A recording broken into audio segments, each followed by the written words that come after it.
Europe के देश एक एक कर उम्मीद जता रहे हैं कि भारत के प्रधानमंत्री यूक्रेन जंग रोक सकते हैं। इस बार डेनमार्क का बयान आया जिसके राजदूत ने भारत के पीएम की जंग रोकने की कोशिश की दिल खोलकर तारीफ की और यूक्रेन जंग में भारत के पीएम के रोल को अहम माना। प्रधानमंत्री मोदी के उस बयान की तो अब तक चर्चा है जिसमें उन्होंने कहा था कि ये युग युद्ध का युग नहीं है। India has a very important global role. Honorable Prime Minister Narendra Modi is playing a very, very important role globally.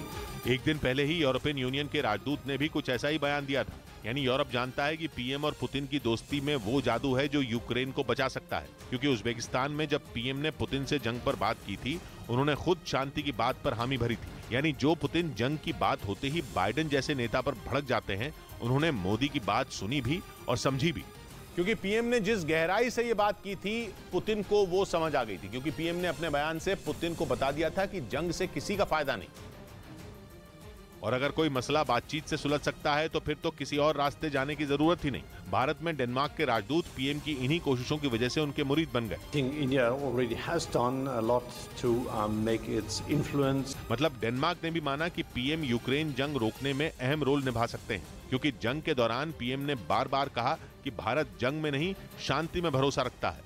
इस बीच रूस का हॉलैंड के साथ भी तनाव बढ़ गया, क्योंकि हॉलैंड ने जासूसी का आरोप लगाकर रूस के कई राजनयिकों को अपने देश से निकल जाने को कह दिया और इसके लिए हॉलैंड ने केवल 2 हफ्तों की मोहलत दी।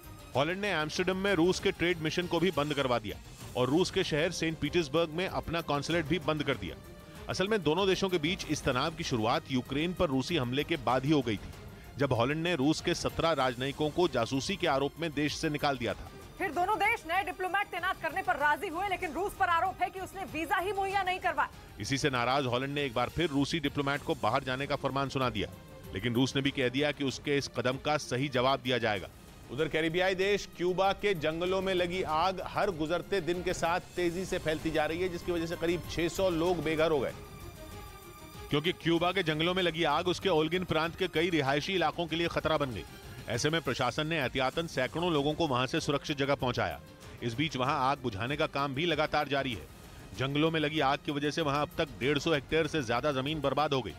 इधर मशहूर लेखक सलमान रश्दी के हमलावर को ईरान ने सम्मानित किया और यह ऐलान किया कि उस हमलावर को 1000 स्क्वायर मीटर कृषि जमीन पुरस्कार में दी जाएगी, क्योंकि अमेरिका के न्यूयॉर्क में पिछले साल सलमान रश्दी जब एक कार्यक्रम के दौरान लेक्चर देने के लिए खड़े हुए थे और जैसे ही स्टेज पर पहुंचे थे, एक हमलावर ने उन पर चाकू से ताबड़तोड़ हमला कर दिया था।